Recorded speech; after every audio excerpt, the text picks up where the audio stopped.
कुमारखंड विषय शिव पार्वती के पुत्र कार्तिकेय का जन्म और तारकासुर वध बहुत पुराने समय की बात है। उस समय तीनों लोकों में एक भयंकर दैत्य उत्पन्न हुआ जिसका नाम था तारकासुर।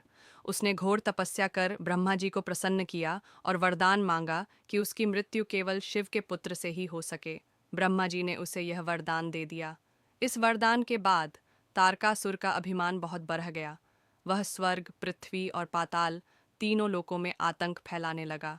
सभी देवता हार कर ब्रह्मा जी, विष्णु जी और शिव जी की शरण में गए। लेकिन उस समय भगवान शिव गहन तपस्या में लीन थे और उन्होंने संसार से संबंध छोड़ दिया था।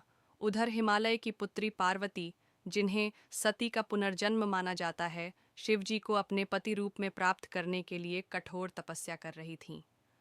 देवताओं ने पार्वती जी से विनती की कि वे शिव जी को तप से बाहर लाएं और विवाह करें ताकि तारकासुर का अंत हो सके। पार्वती जी ने वर्षों तक कठोर तप किया। उनकी भक्ति से प्रसन्न होकर शिव जी ने उन्हें दर्शन दिए और स्वीकार किया कि वे उनसे विवाह करेंगे।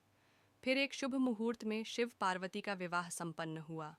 यह विवाह ब्रह्मा जी, विष्णु जी, सभी देवताओं और ऋषियों की उपस्थिति में हुआ और तीनों लोकों में हर्ष फैल गया। अब देवताओं को उम्मीद थी कि शिव पार्वती के संयोग से वह पुत्र उत्पन्न होगा जो तारकासुर का वध करेगा, लेकिन शिव जी फिर से तप में लीन हो गए। देवताओं को चिंता हुई कि इस स्थिति में तारकासुर को कौन मारेगा। तब सभी देवता भगवान विष्णु की शरण में गए। विष्णु जी ने विचार किया और सभी देवताओं ने मिलकर कामदेव को शिव जी की तपस्या भंग करने भेजा। कामदेव ने वसंत ऋतु का निर्माण किया, पुष्पों की वर्षा की और अपनी माया से शिव जी को आकर्षित करने का प्रयास किया। लेकिन शिव जी की दृष्टि जैसे ही कामदेव पर पड़ी, उनका तीसरा नेत्र खुल गया और उसकी ज्वाला से कामदेव भस्म हो गया। रति देवी विलाप करने लगीं। तब शिव जी ने उन्हें वरदान दिया कि उनका पति भविष्य में पुनः जन्म लेगा। अब शिव जी ने पार्वती जी को अपनाया और उनके संयोग से एक दिव्य तेज उत्पन्न हुआ। वह तेज इतना प्रचंड था कि अग्निदेव भी उसे धारण न कर सके। फिर वह तेज गंगा जी को सौंपा गया। गंगा जी ने उसे अपने जल में सुरक्षित रखा। उस तेज से 6 बालकों का जन्म हुआ जिन्हें कृत्तिका नाम की अप्सराओं ने पाला। इस कारण वे कृत्तिकेय कहलाए। बाद में माता पार्वती ने उन 6 बालकों को अपने आलिंगन से एक कर दिया और वे एक शरीर में 6 मुखों वाले बन गए। इस कारण उनका नाम षडानन पद्धा।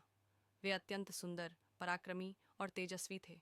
उनका वाहन मयूर था और वे दिव्य आयुधों से सुसज्जित थे। देवताओं ने उन्हें सेनापति बनाया और तारकासुर के विनाश के लिए युद्ध भूमि में भेजा। कुमार कार्तिकेय ने पहले तारकासुर की सेना को पराजित किया। भयंकर युद्ध हुआ। एक ओर तारकासुर था जो अनेक वरदानों से युक्त था और दूसरी ओर कुमार थे जो तेज, साहस और रणनीति के प्रतीक थे। युद्ध के दौरान तारकासुर ने अनेक मायाएं रचीं, परंतु कुमार ने अपने ज्ञान और अस्त्रों से उन्हें काट डाला। अंततः उन्होंने अपना दिव्य शस्त्र शक्ति उठाया और तारकासुर पर चलाया। वह शस्त्र सीधा जाकर उसके वक्षस्थल में लगा और वह वहीं मृत्यु को प्राप्त हुआ।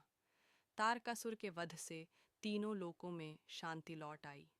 देवताओं ने हर्ष मनाया और कुमार की महिमा का गुणगान किया। उन्हें देवताओं का सेनापति, युद्ध कला का आचार्य और ज्ञान का प्रतीक कहा गया। कुमार कार्तिकेय को स्कंद, मुरुगन, षडानन, गुहा आदि नामों से जाना गया। वे दक्षिण भारत में विशेष रूप से पूजित हुए। उनकी पूजा से वीरता, संयम और सद्गुणों की प्राप्ति होती है।